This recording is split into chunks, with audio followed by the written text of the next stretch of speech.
ते पूर्ण नदी आहे, पंचगंगा नदी आहे. नदीला महापूर येतो. नदीमध्ये लोक तुमच्यासारखे येतात, लक्ष्मीला ते आंघोळ करतात आणि मग महालक्ष्मीला भेटायला जातात. का भेटायला जातात? तरी धार्मिक नदी आहे. ज्यावेळेला स्वर्गामध्ये देवदेवता होते त्यावेळेला ते कोल्हापूर करवीर काशी तीर्थक्षेत्र बनवायचं होतं. त्याच्यासाठी सगळ्या देवदेवतांनी महालक्ष्मीला भेटून द्यायचं होतं. सगळे भेटून गेलेले, राहिलेले फक्त शंकर पार्वती. शंकर पार्वतीला यायला संध्याकाळी वेळ झाला. ज्यावेळेला ते पश्चिम गेटवरती आले, आपण तुमचा लॉज आहे ना ती साईड पश्चिम गेट महालक्ष्मी, तर शंकर पार्वतीचे सेनापती होते. त्यांनी सांगितलं शंकर पार्वतीच्या सेनापतीनं शंकर पार्वतीला की तुम्ही आता दमून आलेला आहे, कंटाळून आलेला आहे, आता तुम्ही दोघांनी असं करायचं आहे. कोल्हापूरमध्ये 5 नदीचं तीर्थ आहे, त्याला आपण पंचगंगा नदी म्हणतो.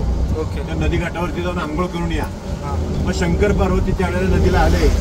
शंकराने स्नान केलं या नदीमध्ये आणि पार्वती स्नान केलं. पण इथं कशा थांबायचं म्हणून नदीच्या पलीकडच्या बाजूला वडंगी नावाचं गाव आहे, तिकडे गेले ते फेरफटका मारायला.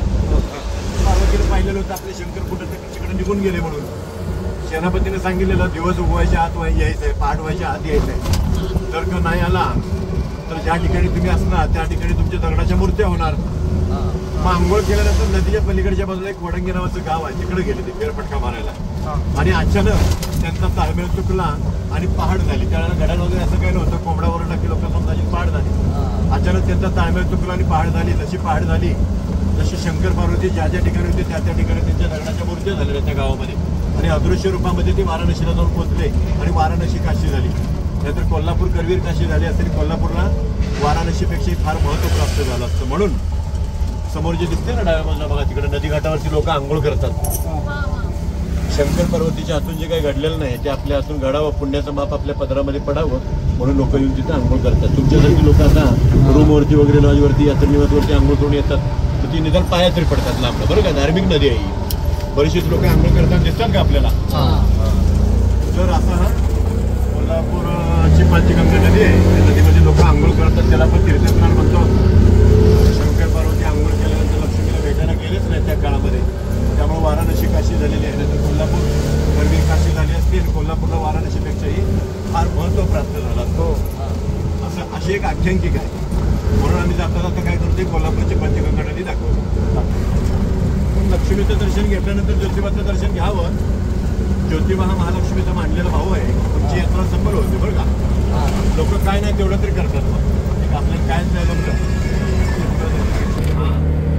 हा रस्ता जे आपण निघालोय ते खास ज्योतिबासाठी, हा ज्योतिबाच्या मंदिराकडे. ज्योतिबा गाव आहे, ज्योतिबाचा नवस हा पिक्चर आहे. आपण ज्योतिबाच्या नावाला चांग मला का म्हणतो, तर त्या डोंगरावरती रत्नासूर नावाचा रत्नाभिषेक राहिलेला होता.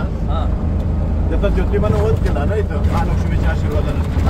त्यावेळेला काय आनंद उत्सव साजरा करायला पेढे किंवा असं काही नव्हतं. मग त्यावेळेला त्यांच्या राष्ट्रप्रधान मंडळ होतं सोबत, ज्योतिबाच्या सोबत. आणि ज्योतिबाच्या नावानं चांगबाला असा गजर केला त्यावेळेला. चांगबाला म्हणजे चांगलं होतं, एक आनंद उत्सव साजरा केला म्हणून आपण म्हणतो असं मुलांना टाकतो ज्योतिबाच्या नावानं चांगलं. हळदी कुंकू, त्यानंतर ओटी नेतो, साडी नेतो. तसं सुद्धा ज्योतिबाचं असते सगळं. मी पूजा असते, तुमच्या काय जोरा असं काय नाही. त्यामध्ये फेटा असतो, त्यानंतर गुलाल, नारळ, अगरबत्ती हे सगळं असते. ही पूजा असते. येणार असला तरी घेऊ शकता. फेटा नको असला तरी 50 रुपये नाही. नारळ वगैरे गुलाबी हे ज्योतिबाचा मान आहे. जसं आपण महालक्ष्मीला हळदी कुंकू वाचतो तसं फेटा पाहिजे जर असला तर 100 रुपये आहे. जसं महालक्ष्मीला साडी तसं ज्योतिबाला फेटा. तुमच्या विचारचं काम आहे. काय घ्यायचं असलं घ्या.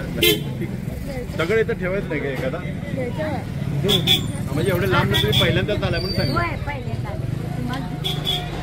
त्यात काय आहे का बघा सगळं आधी आहे ना. अगरबत्ती, कापूर आहे. ठीक आहे, गर्दी आहे ना.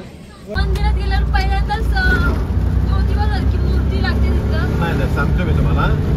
मंदिरात ज्यावेळेला तुम्ही आता पहिल्यांदा गेला बरोबर आहे, त्यावेळेला 2 नंदी लागले बरोबर आहे ना. सगुण आणि निर्गुण. म्हणजे माणसाला 2 मन असतात, अंतर्मन आणि बाहेरमन. अंतर्मनाचे काय वाईट दोष असतात, विचार असतात, ते निघून जातात. म्हणून प्रथम दर्शन नंदीपासून. म्हणजे नंदीचे दर्शन घेतलं की ती ज्योतिबाची रूप आहेत. रजतपतय म्हणजे ब्रह्मा, विष्णू आणि महेश म्हणजे ज्योतिबाचे रूप आहेत. लिंग आहेत ते बरोबर. 3 शिवलिंग ज्योतिबाचं रूप आहे ते. त्यानंतर मूळ गणेश आणि त्यानंतर ज्योतिबाची आई चोपडाई देवी. चोपडाई देवीचं दर्शन झालं की मग चौक लागते रे मग ज्योतिबा.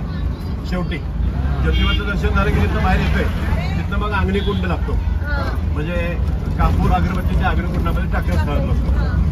मग झालं. तेच लागलं ना तुम्हाला बरोबर आहे की दरीसर झालं दर्शन काय प्रॉब्लेम नाही. आता रेल्वे स्टेशन स्टँडवरनं जर तुम्ही आला तर इकडून येतात बघा लोक अशा हे रस्ता इकडे या. हा ब्रिटिशकालीन पूल आहे डाव्या बाजूला 1874 ते 78 साली बांधलेला आहे. ब्रिटिश सरकारनं त्याची मुदत संपल्यावर पत्र दिल्यानंतर मग हा नवीन बांधलाय पूल धोका पत्करू नये म्हणून. तर का पूल हे जुना झालाय ना. ज्यावेळेला नदीला महापूर येतो त्यावेळेला हे पंचगंगा नदीचा पूल आहे. त्या पुलाच्या बाहेरच्या बाजूला 10 ते 15 फूट पाणी असते. 2019चा पाऊस पडला होता ना जोरात त्यावेळेला आजूबाजूची गाव पाण्याखाली होती पूर्ण. लोकांचं धान्य जनावरं त्याला नुकसान झालं भरपूर. 20-22 दिवस जवळजवळ वाहतूक बंद होती. हो आमच्या गावातून सुद्धा मदत पाठवली होती. तिकडे इकडे पुलावर बरोबर उरणवरून सुद्धा पाठवली. उरण मुंबईजवळ जातं ना उरण. हो JNPT पोर्ट.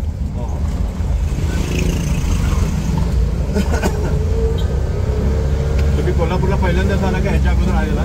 नाही पहिल्यांदा झालं. हा कोकणात रस्ता जातो. रत्नागिरी चिपळूण वगैरे गाव माहिती असतं. हो गणपतपुळा तिकडे जातो. एक 5-6 किलोमीटर 10 किलोमीटर अंतरावरती आपण गेलो की आपण राईट टर्न मारायचा ज्योतिबा. चला थँक्यू. काय का नाव तुमचं?